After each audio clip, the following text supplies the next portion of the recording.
اعوذ باللہ من الشیطان الرجیم بسم اللہ الرحمن الرحیم۔ السلام علیکم ورحمۃ اللہ وبرکاتہ۔ پیارے ناظرین اور سامعین محترم، کیسے ہیں آپ سب لوگ؟ ویلکم بیک استغفار آفیشیل چینل، آپ کا اپنا چینل جس کی ویڈیوز کو آپ بیحد پسند کرتے ہیں، اور آپ کے فیڈ بیک کا بیحد شکریہ۔ آپ کا فیڈ بیک مجھے مزید موٹیویشن دیتا ہے کہ میں مزید اچھی ویڈیوز آپ لوگوں کے لیے بناؤں۔ بے شک جنت کی حوریں بہت ہی خوبصورت ہوں گی، لیکن اس خوشبخت عورت کا مقابلہ نہیں کر سکتی کہ جس نے دنیا میں ایک جنتی مرد کے ساتھ مشکلات کے ساتھ زندگی گزاری ہو، اور آخرت میں بھی وہ جنت میں اس کو اپنے ساتھ لے کر چلی جائے گی۔ یہاں ذکر ہے نیک عورت کا اور نیک بیوی کا۔ رسول کریم صلی اللہ علیہ وآلہ وسلم نے فرمایا، دنیا بے شک فائدہ اٹھانے کی چیز ہے، اور اس میں سب سے بہترین فائدہ نیک بیوی ہے، یعنی جس کی بیوی نیک ہو اس کی دنیا بھی جنت اور اس کی آخرت بھی جنت بن جاتی ہے۔ دوستوں، آج کی ایک بہت پیاری سی اسٹوری ہے، کس طرح استغفار اور ایک نیک بیوی کی وجہ سے یہ شخص پریشانیوں سے نکل کر 13 ملین کے مالک بن گئے۔ ایک دفعہ کا ذکر ہے، ایک شخص جو کہ جائیداد میں سے ان کو اپنے والد طرف سے بے پناہ حصہ ملا تھا، کیونکہ ان کے والد صاحب بھی ملینئر ہوا کرتے تھے۔ جب دولت آنے کے بعد وہ اندھا دھند پیسے کو خرچ کرنا شروع ہو گئے۔ ایک دوست اس نے کہا کہ شیئرز خرید لیتے ہیں، شیئرز میں بے پناہ فائدہ ہوتا ہے۔ وہ اپنے دوست کی باتوں میں آ گئے، انہوں نے شیئر خریدا اور اس میں انہیں 7 لاکھ کا منافع ہوا۔ یہ دیکھ کر تو وہ خوشی سے پاگل ہو گئے۔ پہلے انہوں نے تھوڑا پیسہ لگایا تھا، پھر انہوں نے ساری انکم انویسٹ کر دی اپنے شیئرز کے اندر۔ یہ بھی نہ سوچا کہ شیئرز کبھی ڈاؤن بھی ہو جاتے ہیں، جس طرح شیئرز اوپر جاتے ہیں اس طرح نیچے بھی آ جاتے ہیں، لیکن کہتے ہیں نا کہ انسان بہت لالچی ہے۔ یہی ان شخص کے ساتھ ہوا۔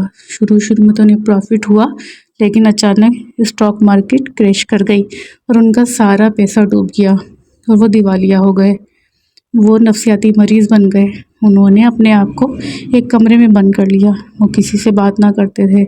گھر والے بھی انہیں کھانا دیتے تو وہ دروازے سے لے لیتے اور دروازہ بند کر دیتے۔ 8 ماہ اسی اداسی اور ڈپریشن میں چلے گئے۔ ایک دن ان کے کمرے کا دروازہ تھوڑا کھلا رہ گیا تو ان کی وائف اندر آئیں۔ ان کے ہاتھ میں ایک کتاب تھی۔ انہوں نے کہا، اگر آپ پریشانی سے نکلنا چاہتے ہیں تو یہ کتاب پڑھیے، اس میں تمام مسائل کا حل ہے۔ کمرے میں بند کر دینا کسی مسئلے کا حل نہیں ہوتا۔ وہ قرآن پاک تھا۔ اس شخص نے اپنے آپ کو کمرے میں تو بند کیا ہوا ہی تھا۔ انہوں نے قرآن پاک کی تلاوت شروع کر دی۔ انہوں نے قرآن پاک ترجمہ تفسیر سے پڑھنا شروع کر دیا۔ آہستہ آہستہ ان کا ڈپریشن کم ہونے لگا۔ ایک بار جب وہ سورہ نوح کی آیات تلاوت کر رہے تھے، جس میں اللہ تعالیٰ نے فرمایا تھا، اور تم اپنے رب سے توبہ کرو، وہ جو کثرت سے استغفار کرے گا تو اللہ اس کو ہر تنگی سے نکال دے گا۔ اگر وہ بے روزگار ہے تو اس کو روزی عطا کر دے گا، اور اسے وہاں سے رزق دے گا کہ جہاں اس کا گمان بھی نہ ہوگا۔ اسے باغات کا مالک بنا دے گا اور اولاد سے نواز دے گا۔ انہیں لگا یہ تو میرا ہی معاملہ ہے سارا۔ انہوں نے کثرت سے استغفار پڑھنا شروع کر دی۔ ان کی وائف تو پڑھتی ہی تھی۔ قرآن پاک کی تلاوت کی برکت سے وہ بھی استغفار کی طرف آ گئے اور زندگی کے معمول پہ واپس آنے لگے اور کثرت سے استغفار کرنے لگے۔ آج وہ 13 ملین کے مالک بن چکے ہیں۔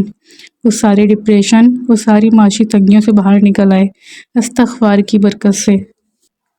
وہ خود یہ کہتے ہیں، اگر میری بیوی نے میرا حوصلہ نہ بڑھایا ہوتا اور مجھے قرآن پاک کی طرف نہ لے کر آئی ہوتی تو شاید میں خودکشی کر لیتا۔ آج وہ خود بتاتے ہیں کہ استغفار کی برکت نے جیسے کایا پلٹ دی ہو، معاملات ایسے سدھرنے لگے کہ جیسے کبھی بگڑے ہی نہ تھے، اور آہستہ آہستہ کر کے ان کا کاروبار، ان کے شیئر، سب چیزیں واپس آ گئیں۔